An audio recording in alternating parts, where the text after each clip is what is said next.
For many years, sound has just been about the noise that an appliance is doing when the product is in use.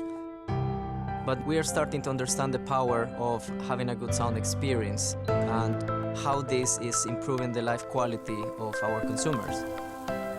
We need to think about everything that produces a sound when the consumers are interacting with the machine. So you have, for instance, all these mechanical sounds that give you a perception of quality of the product.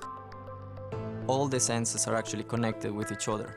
So if you're looking into designing for motion and designing for sound, they are both related.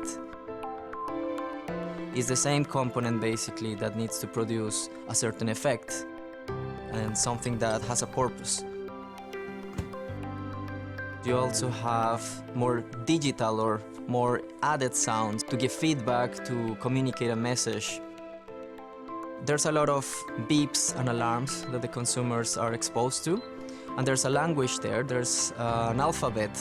3 beeps up means I'm turning on, and 3 beeps down means I'm turning off. Every single new feature needs to be as intuitive as that.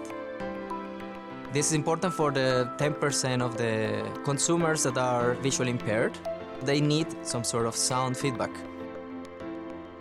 We need to design having the consumer in focus. For example, connectivity, which allows you to control your oven through voice command and then just get an alarm in your smart device. We have echo modes that allow you to have like a more quiet level of sound while also encouraging a more sustainable usage of the product.